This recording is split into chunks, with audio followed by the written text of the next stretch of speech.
បើនឹងធ្វើត្រាប់តាមគេគួរធ្វើត្រាប់ដោយប្រើវិចារណញ្ញាណមនុស្សម្នាក់តែមានចំណុចលេចធ្លោពិសេសផ្ទាល់ខ្លួនដែលខុសពីអ្នកផ្សេងគ្រាន់តែពេលវេលាមិនទាន់មកដល់នោះទង្វើផ្សេងអាចនឹងផ្ដាំឆ្កំឆ្គងខ្លះដើម្បីបំពេញចន្លោះដែលខ្លួនមិនទាន់មានវិធីដែលលឿនបំផុតគឺយកគំរូតាមអ្នកដទៃដូចជាបទពិសោធន៍ដើម្បីទទួលជោគជ័យឬជាបុគ្គលិកលក្ខណៈឬឫកពារបស់អ្នកដែលយើងស្រឡាញ់ចូលចិត្តទោះបីជាការរៀនយកចំណុចល្អពីអ្នកដទៃដើម្បីយកមកបំពេញនៅចំណុចដែលយើងខ្វះខាត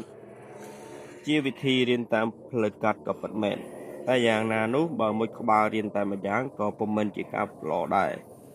យើងគួររក្សាទុកចំណុចពិសេសរបស់ខ្លួនឲ្យបានជាប់លាប់និងធ្វើឲ្យវាកាន់តែលេចធ្លោឡើងទៅល្អ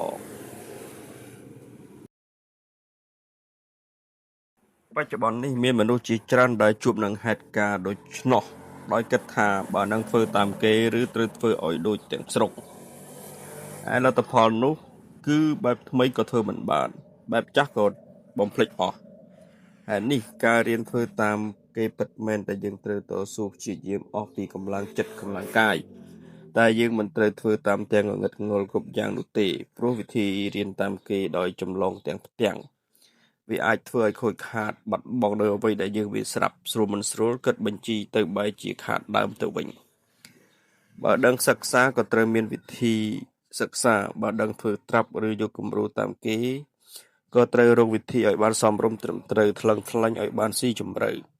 គួបផ្សំនឹងគំនិតតខ្លួនលើកកម្ពស់ចំណុចលេចធ្លោដែលជារបស់ខ្លួនឯងឲ្យកាន់តែប្រសើរឡើង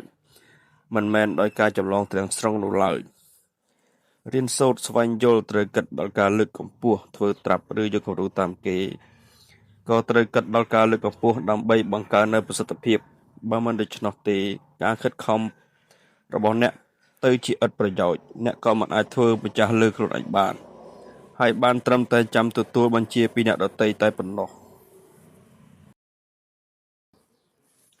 មនុស្សកើតមកមិនបានដូចគ្នាទាំងអស់នោះទេបើខ្លួនបានល្អគ្រាន់បើហើយសូមកុំជន់ឈ្លីអ្នកដទៃបើអ្នកគោរពគេគេនឹងគោរពអ្នកមកវិញ